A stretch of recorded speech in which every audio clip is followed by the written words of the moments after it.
Por lo tanto, si los gastos han subido y los ingresos bajan, el déficit ha aumentado.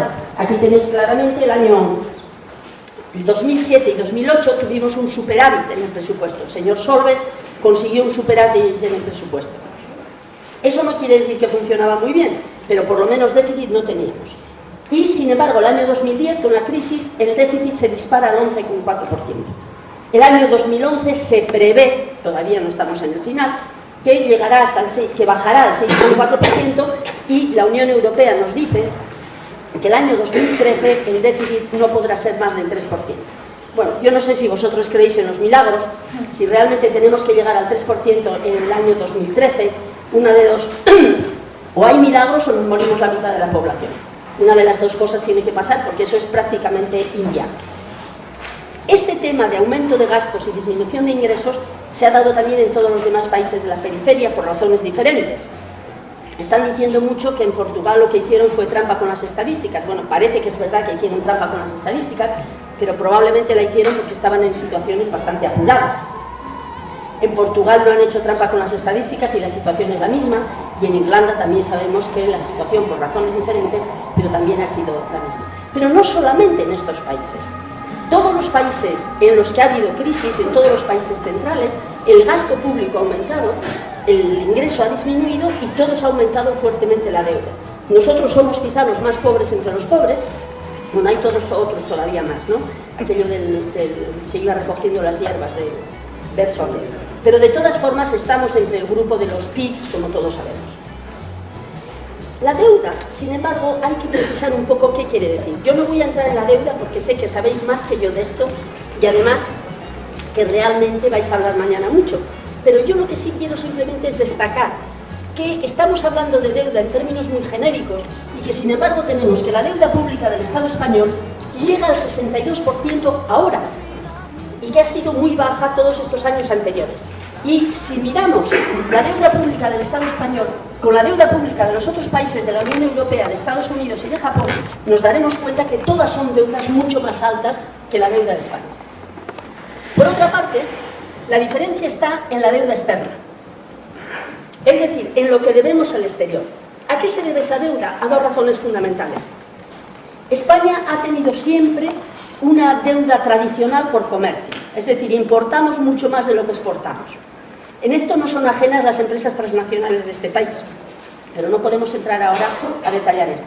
Pero es que además en la etapa de desarrollo financiero, en la etapa de la burbuja inmobiliaria, los bancos y las cajas de ahorros españoles salieron al exterior a pedir dinero prestado para tener más dinero para dar más créditos aquí.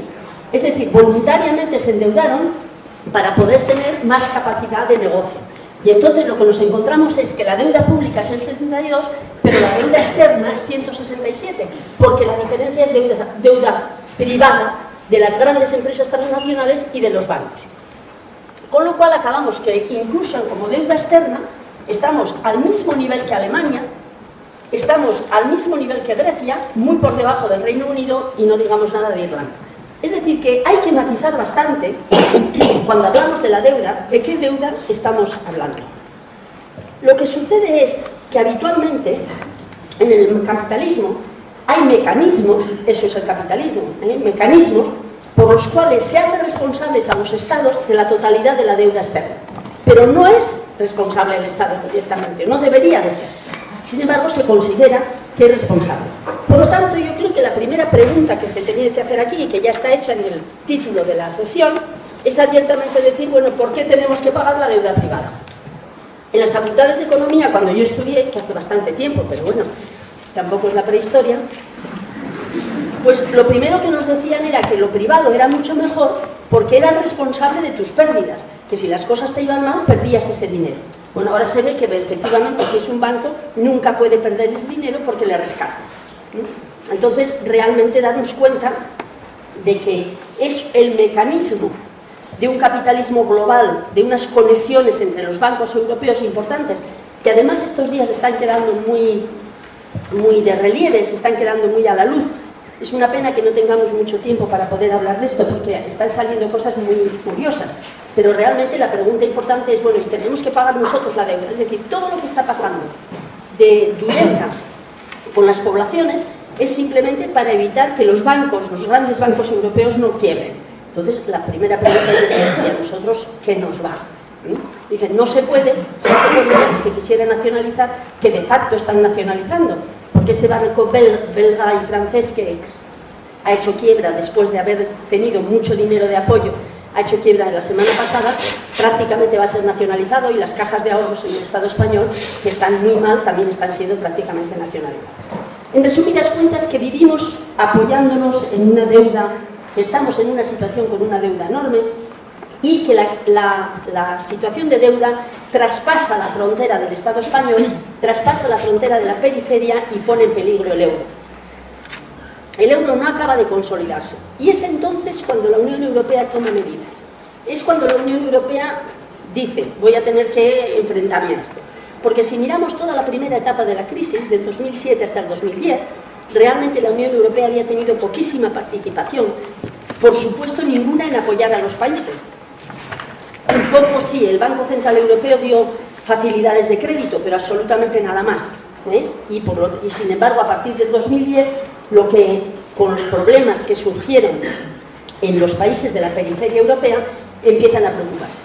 Empiezan a preocuparse primero esos famosos mercados, que es un eufemismo peligrosísimo, porque detrás de mercados hay mercaderes, y todos esos mercados tienen nombres y apellidos. Y es importante señalar que entre esos mercados los más importantes son los fondos de pensiones privados.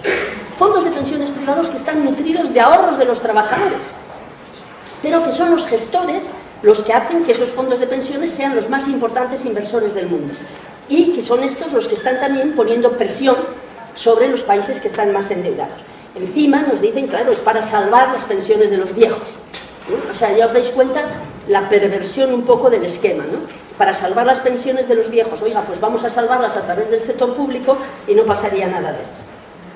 Pero no son solamente los mercados, que es la parte privada, sino que todos sabemos también que el Fondo Monetario Internacional, que había estado un poco apagado después de la crisis del sur, el Fondo Monetario Internacional, la OCDE y sobre todo la UE van a tomar medidas y exigir que se hagan una serie de propuestas. Bueno, entonces la Unión Europea toma cartas en el asunto y hace dos cosas. Por una parte, crea lo que se llama la Facilidad Europea de Estabilidad Financiera. Es decir, va a crear un fondo con muchos millones de euros para poder prestar a los países que estén en problemas. Se crea un fondo de 750.000 millones de euros, de los cuales una parte va al Fondo Monetario Internacional, bueno, ya lo veréis, y si no, pues en otro momento. Pero realmente esto es importante porque le da cabida al Fondo Monetario Internacional de pleno derecho a entrar en los países centrales que hasta entonces realmente no había entrado. Esto los de la deuda, por lo menos los de Barcelona, lo tienen muy bien sabido. Entonces, por otra parte, se reúnen 750.000 millones. Pero fijaros la paradoja. De esos 750.000 millones, solo pueden usar 440.000, porque la otra diferencia entre 700 y 440 se la exigen las agencias de evaluación al propio Fondo de Estabilidad Financiero para que tenga credibilidad. Imaginaros si estamos en un mundo absolutamente loco. Las instituciones públicas más importantes del mundo ponen un capital y las agencias de evaluación les dicen sí, pero solo pueden usar la mitad para que nosotros les demos credibilidad. O sea, esto parece que es algo increíble, pero es así. Y solamente pueden usar 440.000 de los 750.000 millones que han puesto. Sabemos todos que estas ayudas las financian los distintos estados, pero los estados más ricos financian más, con que la financiera principal es Alemania, y todos sabemos que los alemanes no están nada contentos, en parte porque la opinión pública le han hecho creer que nosotros somos todos una pandilla de mangantes que solo hacemos la siesta y beber sangría y que ellos llevan años sacrificándose, y por otro lado porque la señora Merkel tiene una serie de elecciones que está intentando ganar a base de hacer ver que los que somos malos somos los de la periferia. De todas formas, las medidas que tengo que pasar rapidísimamente para ver cuáles son y que todos conocemos además, pues son estas. Importantes y crecientes ajustes presupuestarios en todos los países europeos, ¿eh? Yo no doy detalles de España, si me dejáis hacer una cuña publicitaria os diré que en la página web del Seminario Taifa, www.seminariotaifa.org, tenéis un informe número 7 con todo el detalle de las políticas. y que acaba de salir el informe número 8, que yo creí que tendríamos hoy aquí, ya está aquí, bueno, está fuera. Bueno, pues que tendríamos aquí y que realmente habla también de la deuda y da algunos datos sobre lo que está pasando, sobre todas las políticas que se están teniendo en cuenta, pero no puedo hacer nada más que pasar muy rápidamente. ¿Cuáles son las medidas más importantes que se van a implantar a partir de mayo del 2010? El señor Zapatero va a Bruselas y como San Pablo se convirtió en una dirección, ahora se convierte en la otra y él vuelve convencido que lo que hay que hacer es frenar el déficit y pagar la deuda. Se olvida de la creación de empleo, se olvida de los servicios sociales, se olvida de todo lo que había dicho hasta ahora, que tampoco había hecho políticas muy a favor de eso, pero por lo menos lo decía. Ahora ya se le olvida hasta decirlo.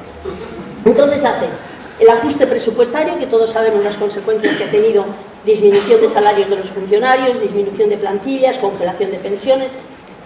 Se hace la reforma de las pensiones, que es un absurdo, porque si la reforma de las pensiones, según nos dicen, si fuera verdad que no es, tendrían que empezar a tener problemas el año 2023. Ah, ¿y por qué se tiene que empezar a resolver ahora? Bueno, porque les conviene resolverlo ahora, pero no realmente porque hiciera falta. Por otra parte, lo que les importa muchísimo es la reforma laboral. La reforma laboral, que empezaron haciendo la reforma laboral primero y que no han parado desde entonces, y que si leéis ahora la prensa, la letra pequeña, se descubre que lo que están pidiendo desde la Unión Europea y lo que están pidiendo los empresarios de este país, pero también de los demás países, es que lo que hay que hacer es completar las reformas laborales. Sabéis que completar las reformas laborales quiere decir liberalizar totalmente el mercado de trabajo. Dicen que van a crear empleo haciendo unos contratos juveniles en los que no haya absolutamente ningún control, ni de salario mínimo, ni de despido, ni de regulaciones laborales. Bueno, todo esto está urgiendo. Y es curioso porque cuando ahora han hecho lo de la Constitución, que ha creado tanto escándalo, y que merecía la pena crear el escándalo, pero a la vez han colado discretamente ese mismo día dos medidas tremendas de reforma laboral.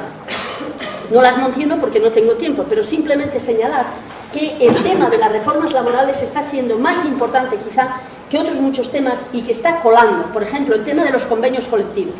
Los convenios colectivos están desapareciendo porque van a ser cambiados, ya están prácticamente cambiados a nivel de empresa.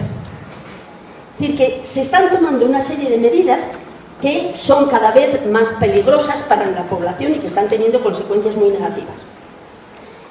Los sistemas fiscales son totalmente regresivos, aumentan los impuestos indirectos y hay una retórica estos últimos meses, a cuenta de las elecciones, de que se van a aumentar los impuestos a los ricos. Supongo que ninguna de nosotras nos ha dejado engañar por el vodevil ese que han hecho con el impuesto de patrimonio. Ahora lo quitan, ahora lo ponen, pero ahora ponemos un poco menos de dinero. Eso es puramente decoración para engañar no sé a quién, porque creen que a veces somos tontos y la verdad es que tan tontos me parece que no llegamos a ser. Es decir, que lo importante es darse cuenta que a partir de 2010 empieza a haber una serie de medidas con la excusa del problema de la deuda, que es un problema real, pero que es una verdad a medias, porque es un problema real. Primero, ya hemos visto, debido a una mala gestión fiscal, y segundo, es un problema real no tan grave como realmente nos están haciendo creer.